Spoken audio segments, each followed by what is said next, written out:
Zdravíčko, tady Folbírium.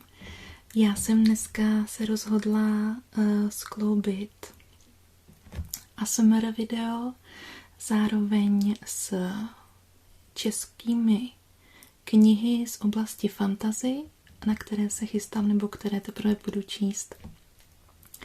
Asi to udělám tak, že tohle bude teprve první díl, protože já mám ještě v zásobě další knihy z české fantastiky, ale ty bych nechala až na další video, protože ty jsem si teprve nedávno koupila. Tak já se asi na to rovnou vrhnu a jako první bych chtěla zmínit tuhle knihu Detektivní kancelář Sirius. Je to od Lucie Lukačovičové. Ráda bych asi vždycky jakoby jemně přečetla tu anotaci té knihy a pak bych asi o tom něco jenom trošičku málo řekla, proč se na to třeba těším, nebo co si od toho slibuju. Tak.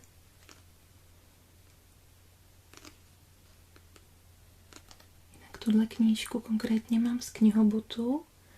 Je tady trošičku prohlá.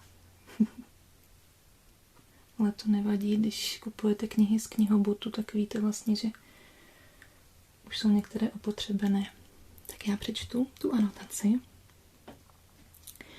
Současná Praha. Den střídá noc, po ulicích chodí lidé a mezi nimi nepovšimnuty bytosti, které lidmi nejsou, nebo jimi jsou jen napůl. Někdo to ale dovede rozpoznat. Zaměstnance detektivní kanceláře Sirius spojuje ochota a schopnost vyšetřovat případy, kdy příčiny lidských neštěstí pocházejí z nadpřirozeného zdroje. Prokletý Albrecht, runařka Margot, silák Vidok a pomatená krasavice Sangria vydávají se po stopách zmizelých dětí, podivných jevů, hnáni touhou po záchraně či pomstě. Putují až na sám kraj, kde končí lidskost a začíná bezedná hlubina snů a nočních můr. A jak to bývá ve zlých snech, mnohý příběh zde nekončí dobře. A já jsem si tuhle knihu pořídila hlavně proto, jelikož autorka Lucie Lukačovičová napsala knihu Zákon azylu, kterou jsem nedávno přečetla a která se mi moc líbila. Takže já si slibuju od toho, že tahle kniha by mohla být v podobném duchu, jako byl ten Zákon azylu.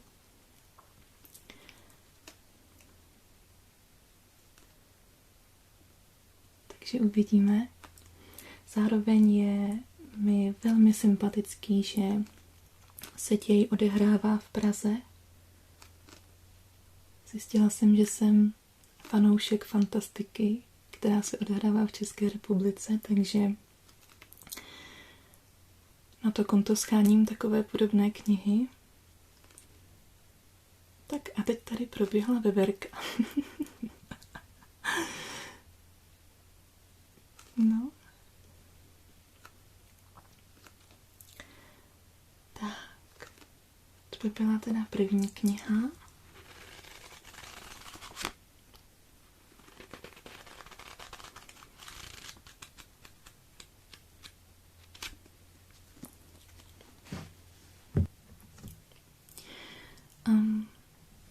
Druhou knihu z české fantasy mám tady knihu Počátky.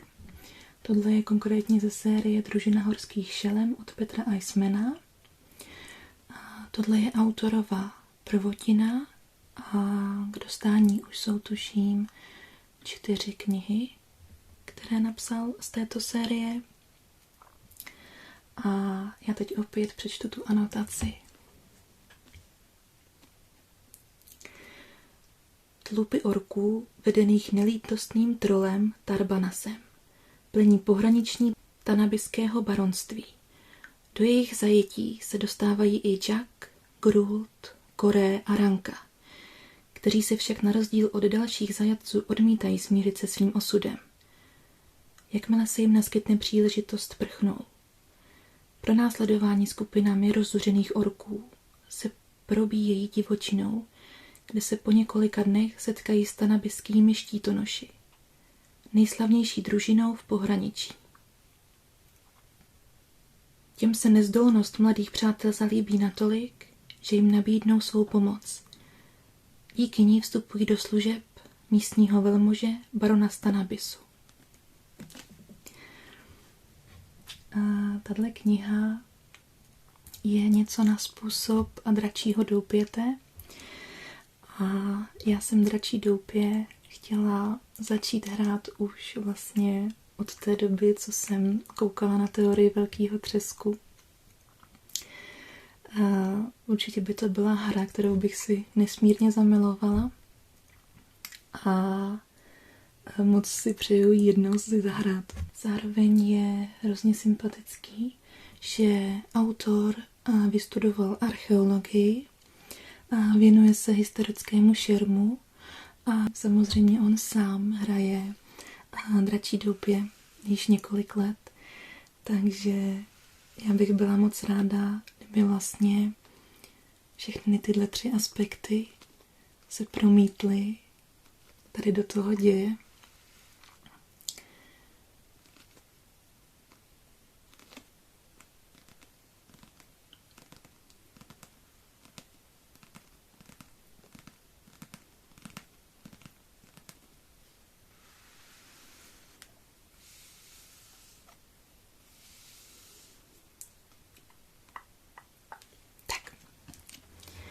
To je druhá kniha.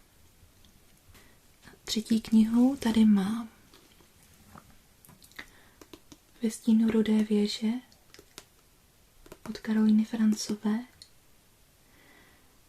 Tohle je první kniha ze série Purpurová noc.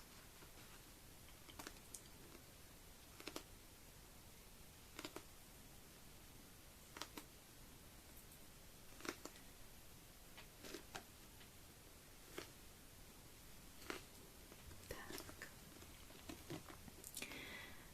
12. květen 2025. Česká republika, hlavní město Liberec.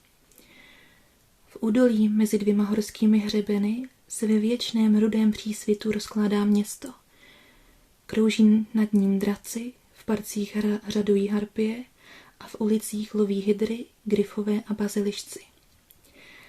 Na západě se na vrcholku Ještědu k nebi vypíná kdysi slavný hotel, který na východě již 13 let zastínuje rudá věž.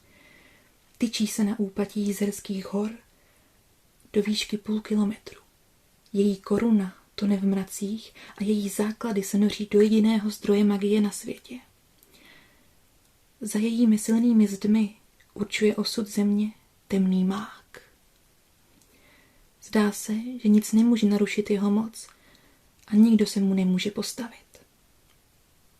Přesto se o to chce pokusit lovec bestií a nájemný strážce Nathaniel Skalický. Přijíždí do Liberce s cílem magii jednou provždy zničit a zapletá se do boje o moc mezi temným mágem a jeho synem Janem Rennerem. Purpurová noc přichází. Takže opět něco, co věřím, že bude podle mého gusta.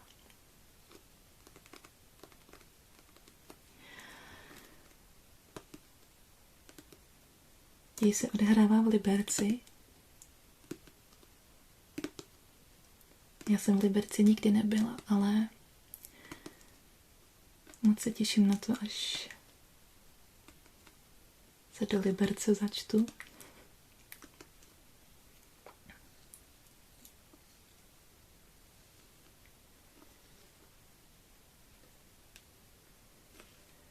A zároveň je moc lákavá ta obálka knižní. Tady se pravděpodobně ukazuje ta věž, do které vedou schody, která vás láká, abyste vešli dovnitř. A tohle mi evokuje, že se čeká jaksi na nějaký velký finální boj, kdy se čeká, až už jenom pomaličku nadejde ten čas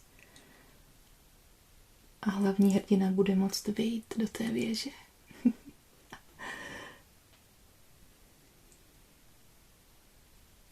Také bych chtěla zmínit, že harpie je jeden z mých nejoblíbenějších dravců. Já kdykoliv ji vidím na fotkách na internetu, tak mě se až zastaví srdce z toho, jak nádherná je, jak magická je, jak tajemná je. Jako kdyby ukrývala v sobě cosi nevyřčeného, nevím. Tak. Jako předposlední tady mám knihu.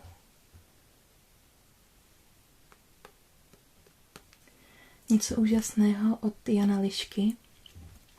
Tato kniha má velice zajímavou obálku, která buď může někoho odradit, a nebo naopak někoho přilákat. Záleží na tom, co máte rádi, co vás zaujme. Dějí se opravdu zázraky? Umí někdo proměnit vodu ve víno? Nebo se vyhnout letící kulce? Veverka se zase vrátila. To je fakt sladký. Margot o tom nepřemýšlí. Má totiž na práci něco důležitějšího. Potřebuje nutně sehnat drogu, protože je na ní závislá. A musí si přitom dávat velký pozor na pasáka Enise, od kterého přednedávnem utekla. Vypraví se proto do města, ale cesta nedopadne podle jejich představ. Když se ocitne v nouzi, pomůže jí velmi zvláštní chlapec jménem Kristián. Nechá ho u sebe přespat a druhý den chlapec učiní první zázrak. A nebo to byla náhoda? Touha zjistit, kdo Kristián vlastně je, zavede Margot do ponurého a tajemného světa plného podivných lidí, krve, šílenství a magie. Pátrání se změní v noční můru. Když na scénu vstoupí pasák Ennis se svými kumpány a když se o Kristiána začne zajímat tajemná a mocná společnost. Ta totiž věří, že je skutečným divotvůrcem, jak je známe jen ze starých příběhů. Je ale Kristián skutečně tím, za koho ho považují? A pokud ano, zůstane náš svět takovým, jaký ho známe? Ta anotace zní velmi zajímavě. Je mi sympatický to, že to pravděpodobně nebude odpovídat také takovému tomu klasickému fantasy, ale že to slibuje jakousi nekonvenčnost a že bude do té knihy promítnuto lidské trápení té hlavní hrdinky, což já vždycky o tom vždycky ráda čtu, protože je to taková zajímavá kombinace lidské trápení a fantasy dohromady. Takže těším se.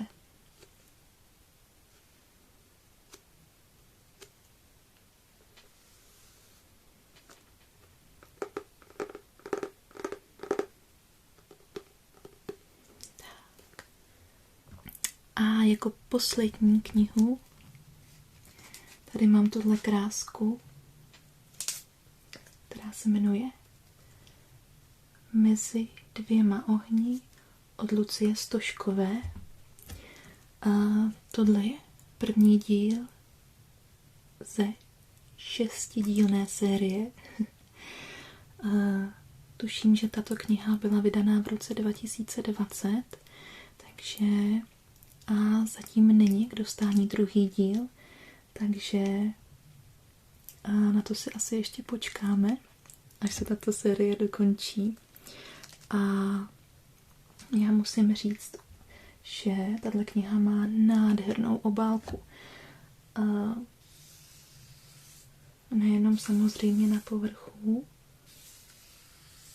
ale třeba vám ještě ukážu ilustrace, které jsou moc krásné. Tady například jakýsi mák nebo čaroděj, předpokládám. Netuším, jestli to je úplně dobře vidět, ale jo, ta ilustrace je docela uhrančivá. A přečtu povídání. Říkají jim kvadrika, 4 spřeží. Spolupráce 4 vládců živlů, služebníků zla, by se dozajista stala zkázou celého magického světa. Zatím jsou však jen 3, protože 4. se k ním odmítá připojit. Podaří se mu zvítězit nad silou zbylého ďáblova trojlístku? Snad mu v tomto boji pomůže mladý vysokoškolský docent Claudius Drake, který ale už 10 let zápasí s vlastními démony. Do jeho života však právě nyní vstupuje někdo, jehož úkolem je provést Drakea trnitou cestou vyrovnávání se s jeho děsivou minulostí. Novopečená asistentka Celestia mu svou soustavnou přítomností v jeho pracovně doslova pije krev. Jak ale zkrotit tuto stupnou bytost, ukázat jí, kdo je tady pánem, přitom se do ní nezamilovat a nezměnit nakonec sám sebe? Těžko. Claudius Drake by o tom mohl vyprávět.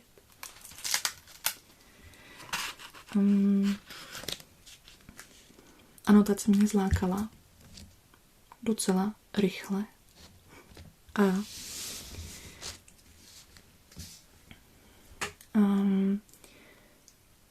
moc se mi líbí, jak ta kniha je propracovaná fyzicky, že si opravdu na ní dali záležet a nějaký vnitřní pnutí mi říká, že bude takhle kvalitní i její obsah. Takže